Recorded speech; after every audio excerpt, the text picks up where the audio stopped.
Welcome back, everyone. Now, autumn is all around us, which makes Maria and I very happy.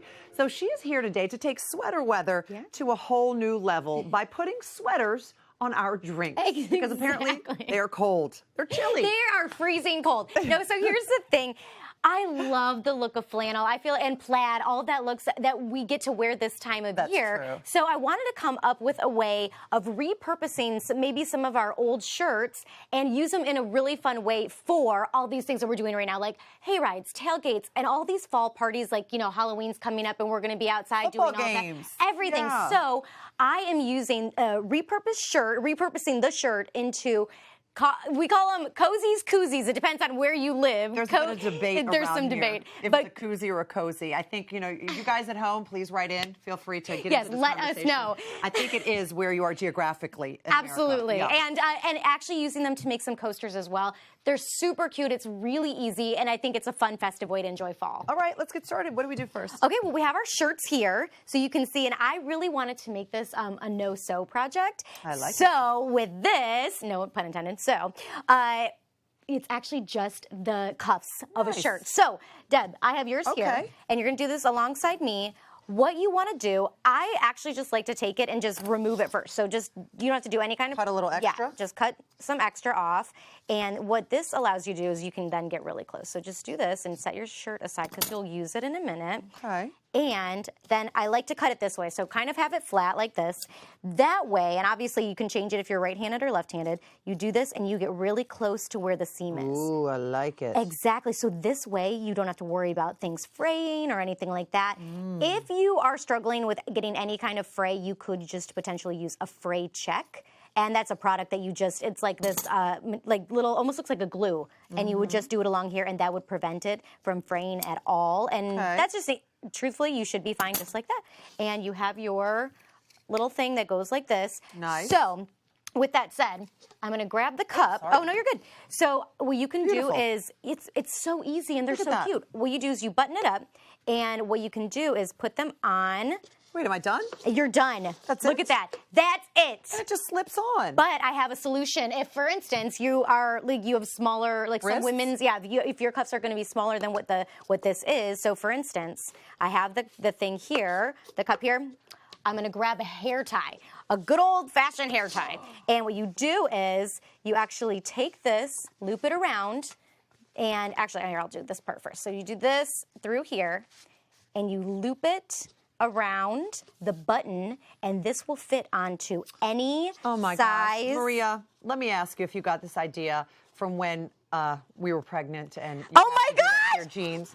Every pregnant woman at home knows what I'm talking about. You take the hair tie and put it on your jean so that it actually still fits. I did that. That is the funniest thing I have heard all day. I haven't thought about that in a little while because my baby's too. That's exactly what my pants looked like when I was pregnant. So that's exactly what I did. A nice little pregnancy hat That is and a so cozy hat. funny. Okay. Or cozy, whatever one you like.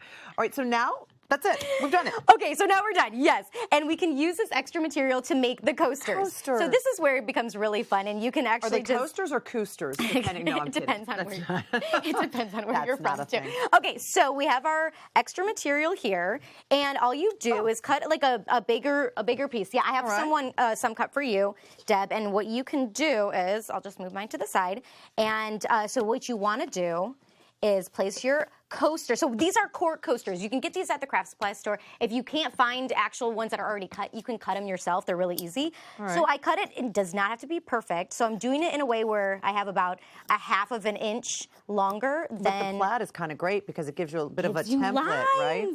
Exactly. And what's so great is if you do mess up, they're kind of foolproof. You have so much extra fabric, and it doesn't really matter. So there's a couple different ways you can go about attaching this. When I was kind of playing, you could use a fabric tack, which fabric tack is what we have right here.